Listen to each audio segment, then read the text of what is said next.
ఈ రోజుకి ఎంతమంది అలవాటు పడ్డారో డ్రగ్స్కి, ఎన్ని సంవత్సరాల నుంచి ఈ కార్యక్రమాలు చేస్తున్నారు, ఎన్ని సంవత్సరాల నుంచి స్మగ్లింగ్ అనేది చేస్తున్నారు, ఇలాంటి విషయాల మీద కూడా మేము కూలంకషంగా చర్చించుకోవాలి, ఇన్వెస్టిగేషన్ చేయాలి, చర్యలు కూడా తీసుకోవాలి. అంటే పర్టికులర్గా విశాఖపట్నానికి మేము ఈరోజు ప్రత్యేకంగా దృష్టి పెట్టి నేను ఒకటే అంటున్నానండి, విశాఖపట్నాన్ని ఆ రోజు రాజధానిగా చేస్తానన్నావు. దేనికి రాజధానిగా చేస్తానన్నావు? డ్రగ్స్ని పెంచి పోషించడానిక, గాంజాని పెంచి పోషించడానిక, భూ కబ్జాలక, రౌడీయిజానిక, హత్యా రాజకీయాలు చేయటానిక ఆ రోజు విశాఖపట్నాన్ని రాజధాని చేస్తానన్నావు?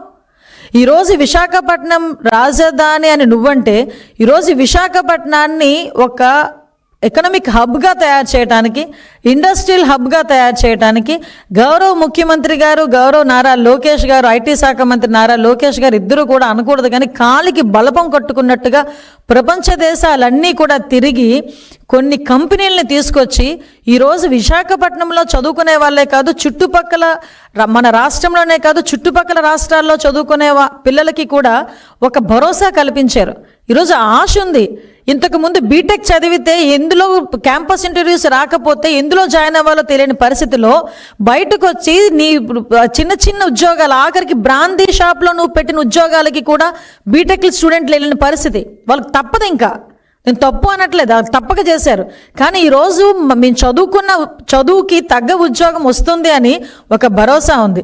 ఈరోజు అదే వైజాగ్కి మనకి ఆర్చరాల్ మెటల్, మన అక్కపల్లిలోనే ఒక స్టీల్ ఫ్యాక్టరీ, అదేవిధంగా అనకాపల్లిలో చూసుకుంటే ఏటీసీ టైర్స్, ఇక వైజాగ్లో చూసుకుంటే గూగుల్, టీసీఎస్ అలాంటి ఒక ప్రతిష్టాత్మకమైన కంపెనీలు తీసుకురావడానికి ఈరోజు ఎంయూఓలు చేసుకొని రెడీగా ఉండి భూములు కేటాయించుకొని వితిన్ 2-3 yearsలో వాటిని రన్నింగ్లో పెట్టుకొని కొన్ని లక్షల మంది విద్యార్థుల భవిష్యత్తు ఇవ్వటానికి మేం కంకణం కట్టుకుంటా ఉంటే అదే విద్యార్థుల్ని మొగ్గులోనే తుంచేయటానికి నీ తాలూకా ధనదాహానికి, నీ నాయకుల తాలూకా ధనదాహానికి విద్యార్థుల భవిష్యత్తుతో ఆటలాడుకునే పరిస్థితి కల్పిస్తూ ఉంటే ఈరోజు